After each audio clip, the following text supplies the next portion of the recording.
ડીઝલની તંગીની અફવાથી લોકો ઈંધણ પુરાવા પંપ પર દોડી મૂક્યા હતા। પેટ્રોલ પુરાવા થઈ પડાપડી।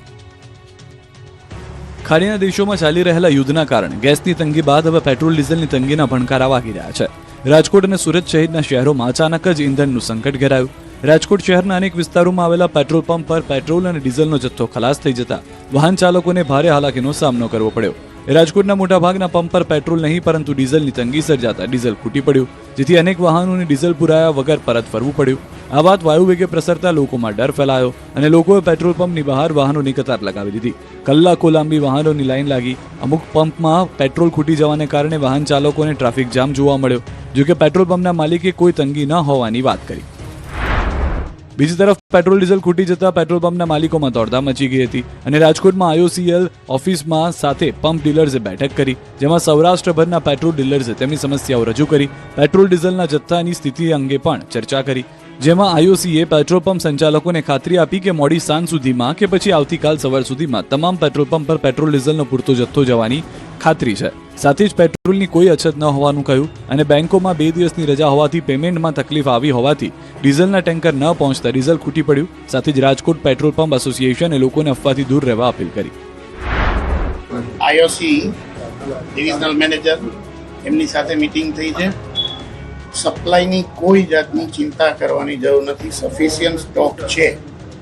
જે કંઈ મિસમેનેજમેન્ટ થયું છે એ સેટરડે સન્ડેને કારણે થયું છે અને આજ સાંજ સુધી અથવા તો આવતીકાલ સવાર સુધીમાં પોઝિશન એકદમ ક્લિયર થઈ જશે। કોઈ જગ્યાએ શોર્ટ આઉટ નહીં રહે। ડીલરોને બધા સાથે જ છે, બધાને સૂચના અપાઈ ગઈ છે। રાજકોટ જેવી સ્થિતિ સુરતમાં થઈ હતી। સુરત પેટ્રોલ પંપ એસોસિએશને દાવો કર્યો કે પેટ્રોલ ડીઝલની માંગ સામે 50% જથ્થો આપવામાં આવી રહ્યો છે, તો ₹12નો વધારો થતા કન્ઝ્યુમર પેટ્રોલ પંપ પરથી જ માલ લેવાનું પસંદ કરી રહ્યા છે।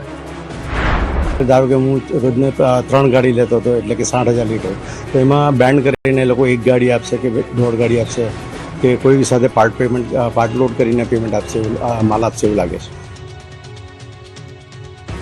ઈંધણ પુરાવા વાહન ચાલકોનું કીડિયારું ઉભરાયું। અહીંયા પેટ્રોલની બધા ના પાડે કે નથી।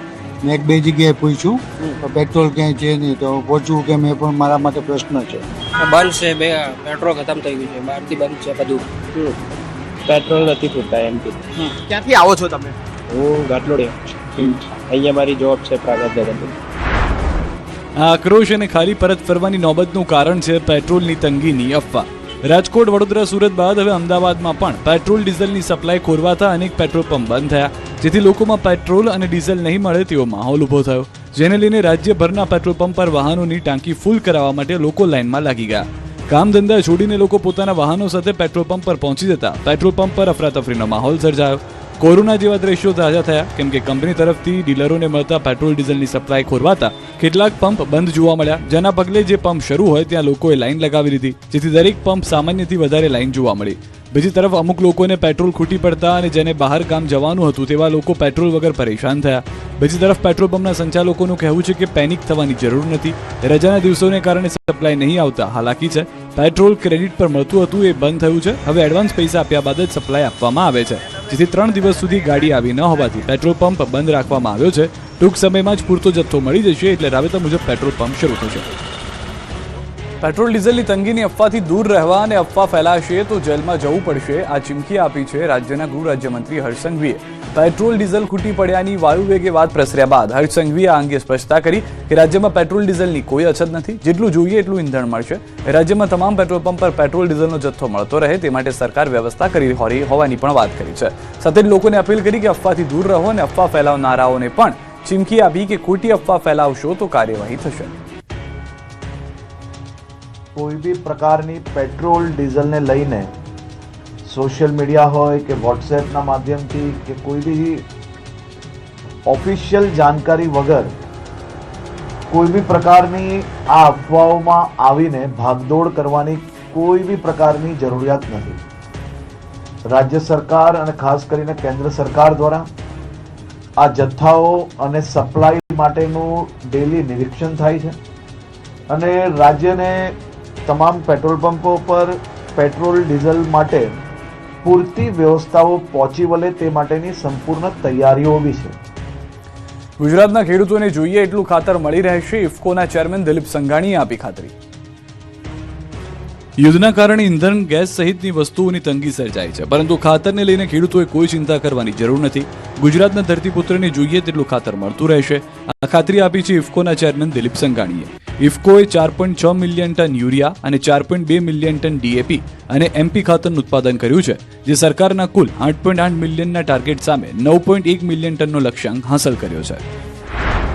88 लाख टन बनाने की जो सरकार की सूचनाएं थी, उनके सामने हमने 91 लाख टन पोटेल बनाया है. માર્ચના એન્ડમાં માથાફાડ ગરમી પડશે. 3 દિવસ તાપમાન 2 થી 3 ડિગ્રીનો વધારો નોંધાશે.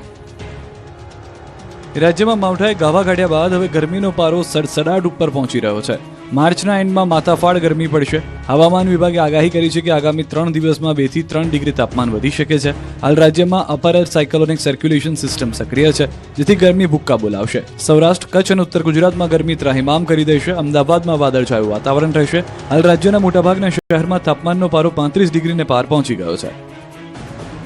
ભાવનગરમાં 4 મહિલા બુટલેગરોના ઘર પર થઈ બુલડોઝરવાળી 22 દબાણ તોડી પડાયા.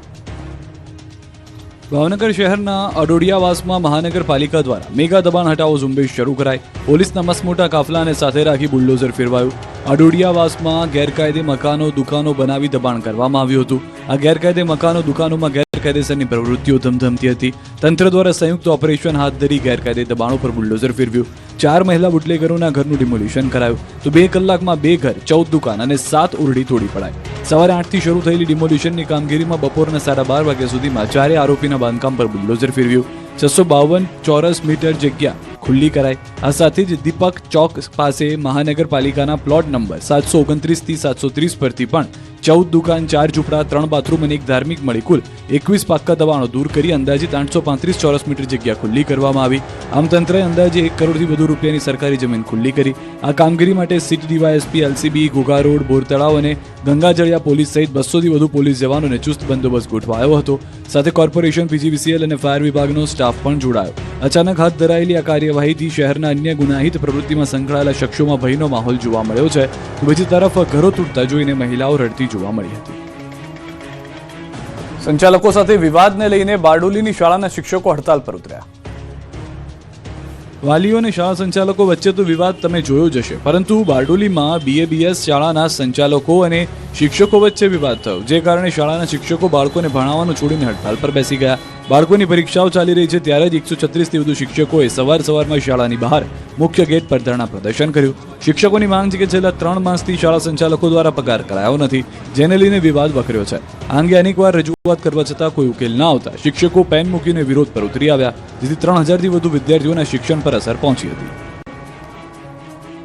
ખેડાના લસુંદ્રા ગામની યુવતીની હત્યાની આશંકા વચ્ચે યુવતીએ વિડીયો જાહેર કર્યો. પીપરિયા હેરાન કરતા હોવા પિયર પક્ષના લોકો હેરાન કરતા હોવાનો આક્ષેપ કર્યો.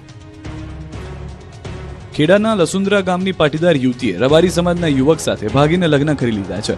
હવે આ દીકરીને પરત મેળવવા માટે યુવતીનો પરિવાર અને એસપીજીના આગેવાન દિનેશ બાંભણિયા સહિતના આગેવાનો મહેનત કરી રહ્યા છે. યુવતીની રબારી યુવાનને હત્યા કરી નાખી હોવાની આશંકા પણ વ્યક્ત કરી હતી. છૂટાછેડા કરાયા હોય તો રબારી યુવાનને પરિવારે 25 લાખ માંગ્યા હોવાના આક્ષેપો પણ યુવતીના માતાએ કર્યા, જેની ગણતરીની કલાકોમાં જ પાટીદાર યુવતીએ વિડીયો જાહેર કર્યો, જેમાં તે મરજીથી લગ્ન કર્યા હોવાનો અને રબારી યુવાન સાથે સુરક્ષિત હોવાનો દાવો કર્યો. સાથે ચીમકી આપી છે કે જો તેમને અને તેમના સાસરિયાઓને વધુ હેરાન કરવામાં આવશે તો તે અને તેનો પતિ આત્મહત્યા કરવા મજબૂર બનશે. એસપીજી ગ્રુપના આગેવાનો અને ખેડા જિલ્લા પોલીસ ગેરકાયદેસર ફરજ પાડી રહી છે. ખોટા ગુનાઓ દાખલ કરીને મારા પતિ પિયુષના સગા સંબંધીઓને ખોટી રીતે હેરાન કરી રહી છે. હું મારા પતિ પિયુષ સાથે સલામત છું અને કોઈ તકલીફ નથી. મારું કોઈ અપહરણ થયું નથી. મારી હત્યાની પણ ખોટી વાતો વહેતી કરવામાં આવી છે. બીજી તરફ પરિવારમાંથી કોઈ પણ પ્રકારનું સોનું કે રૂપિયા ન લાવ્યા હોવાની પણ વાત કરી હતી.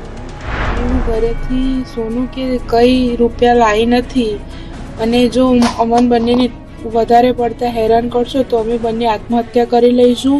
અને મેં પુખ્ત વયની ઉંમરે મેં લગ્ન કર્યા છે, અને વધારે હેરાન કરશો તો એના જવાબદાર મારા પરિવાર, એસપીજી ગ્રુપ, પટેલ નિર્મલ, પટેલ બીરેન રહેશે. શિક્ષણ આરોગ્યના નામે બિઝનેસ કરતા સમાજના લોકો સામે પાટીદારોનું લડતનું એલાન. સુરતના કામરેજના પાટીદાર સમાજની મહત્વની બેઠક મળી, જેમાં શિક્ષણ આરોગ્યના નામે બિઝનેસ કરતા ટ્રસ્ટીઓ સામે આરપારની લડતનું એલાન કરવામાં આવ્યું. પાટીદાર સમાજના લોકોને સસ્તા દરે આરોગ્ય અને શિક્ષણ મળી રહે તેવી ઉઠી માંગ. ટ્રસ્ટના નામે અંગત સ્વાર્થ પૂરો કરી સમાજ સાથે અન્યાય કરતા ટ્રસ્ટીઓ સામે આક્રોશ વ્યક્ત કરવામાં આવ્યો. પાટીદાર અગ્રણી કે પટેલને પ્રમુખ બનાવી લડત આગળ વધારવાનો નિર્ણય લેવાયો. સ્વાર્થી ટ્રસ્ટ સામે બાદ ભીડવા માટે નવી સંસ્થાની કરાશે રચના. આરોગ્ય અને શિક્ષણનું વેપારીકરણ કરતા ટ્રસ્ટીઓ સામે કે પટેલની આગેવાનીમાં ફૂંકાયું રણશીંગુ. સમાજના લોકોને સસ્તી સેવા આપવાની માંગ સાથે નવી સંસ્થા બનાવી લડત તેજ કરવાની જાહેરાત કરાઈ, જેથી ટ્રસ્ટના નામે બિઝનેસ ચલાવતા લોકોમાં ફફડાટ ફેલાયો છે. હવે આંગણવાડી બહેનોને રખડતા શ્વાન ગણવાની કામગીરી સોંપાય, 5 દિવસમાં ગણતરી કરવા આદેશ.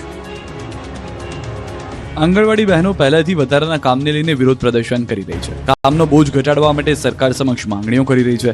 ત્યારે હવે આંગણવાડી સંચાલકોને શ્વાન ગણવાની જવાબદારી સોંપાતા વિરોધનો વંટોળ ઉઠ્યો છે. હોસ્પિટલ, સામૂહિક આરોગ્ય કેન્દ્ર, ST bus station, railway station, શાળા, કોલેજ સહિતના સ્થળોએથી શ્વાનની સંખ્યા ગણવા આદેશ કરવામાં આવ્યો. 5 દિવસમાં ગણતરી કરવાનો આદેશ કરાયો. મહેસાણા આંગણવાડી સંચાલકોને શ્વાન ગણવાની જવાબદારી સોંપાઈ. જિલ્લા વિકાસ અધિકારીની કચેરીએ પરિપત્ર કરી જવાબદારી સોંપી. આંગણવાડીની બહેનોએ 5 દિવસમાં ગણતરી કરી શ્વાનની સંખ્યા જણાવવી પડશે. આંગણવાડી બહેનોએ સમગ્ર રિપોર્ટ તૈયાર કરવાનો રહેશે. છેલ્લા કેટલાય વખતથી આંગણવાડી બહેનો સરકાર સામે લડત લડી રહી છે. તેમનું કહેવું છે કે પગાર વધારો કરાતો નથી, પણ કામનું ભારણ વધી રહ્યું છે. એક પછી એક કામ સોંપવામાં આવી રહ્યા છે. અગાઉ રખડતા કૂતરાઓની ગણતરી કરવાનું કામ તલાટીઓને સોંપાયું હતું, પણ હડતાલ કરવાની ચીમકી આપતા સરકારે આદેશ પરત ખેંચ્યો. આ જ પ્રમાણે શિક્ષકોને પણ કામગીરી સોંપાઈ હતી, ત્યારે પણ ભારે વિરોધ થતા સરકારે પરિપત્ર પરત લેવા મજબૂર થવું પડ્યું હતું. સુરતમાં કોન્ટ્રાક્ટરે લોટ, પાણી અને લાકડા